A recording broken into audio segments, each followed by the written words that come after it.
முக்கியமான ஒரு விஷயம். இந்த சம்பவம் நடந்து 5 நாள் 6 நாள் ஆக போகுது. பொதுமக்கள் மத்தியில் விஜய்க்கு செல்வாக்கு குறையல. நீங்கள் யாரை கேட்டிங்கனாலும் நான் சொல்கிறேன் என்னோட அனுபவத்தில். இந்த சம்பவத்துக்கு பிறகு ஒரு 50 பேர்கிட்ட நான் பேசியிருப்பேன். ஒருத்தர் கூட விஜய் தப்புன்னு சொல்லலை.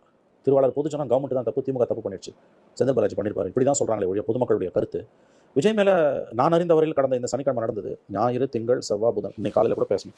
இந்த 4 நாட்களில் குறைஞ்சது 50 பேருக்கு மேலே பேசியிருப்பேன். அனைத்து வயதினர், ஆண் பெண்கள் எல்லாரும். ஒருத்தர் கூட விஜய் தப்புன்னு சொல்லலை. விஜய் மேலே ஒரு அனுபவம் அப்படியே கிரியேட் ஆயிடுச்சு. நல்லாவே ஆயிடுச்சுங்க. அதில் இருக்க சிக்கல் இந்த இடத்துல வந்து திமுக தோத்து போய் நிற்குது. இந்த இஷ்யூ விஜயோட செல்வாக்க சிறிதளவும் குறைக்கவில்லை. மாறாக திமுகவுக்கு எதிராக இருக்கக்கூடிய வெறுப்பு இன்னும் அதிகமாக வளர்ந்திருக்குது. திமுக தான் இதை செய்திருக்கிறது என்று விஜயோட ஆதரவாளர்கள் பெரும்பாலானவர்கள் 90% மேல 99% மேல நம்புறாங்க. பாதிக்கப்பட்டவங்க அதான் சொல்றாங்க. அதுவும் கொடுமை. பாதிக்கப்பட்ட சேர்ந்தவங்களே வந்து அரசின் மீது தான் தவறு. அந்த உயிர்களை பலி கொடுத்தவங்கள ஒரு குடும்பம் கூட விஜயை குறை சொல்லல, அரசாங்கத்தை தான் குறை சொல்லு. அப்ப இந்த நிலைமையை எப்படி திமுக சமாளிக்க போகுது? அரசியல் ரீதியாக அதை விஜய்க்கு எதிராக திருப்பணும்னு திமுக விரும்புது. ஆனா இது மொள்ள திமுக எதிராக திரும்பிட்டு இருக்கு. ரொம்ப ஆமா, கம்ப்ளீட்டா திமுக பக்கம் தான் திரும்பி இருக்குது. ரொம்ப ஆச்சரியமான விஷயம். நான் பார்த்த வரைக்கும் மொத்தம் கூட விஜய் திட்டல. எல்லாம் கவர்மெண்ட் தான் திட்டுறான், செந்தில் பாலாஜி திட்டுறான், போலீஸ் திட்டுறாங்க.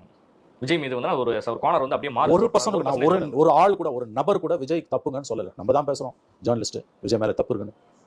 திருவாளர் பொதுஜன மத்தியிலையும் அவருடைய கேடர்ஸ் மத்தியிலையும் 1% கூட விஜய் தப்பு என்ற எண்ணமே இல்லை. இப்போ அதனால விஜய் கூட வந்துட்டு இதை நம்ம எதுக்கு மன்னிப்பு கேட்கணும்? மக்களே வந்து புரிஞ்சுக்கிட்டாங்க.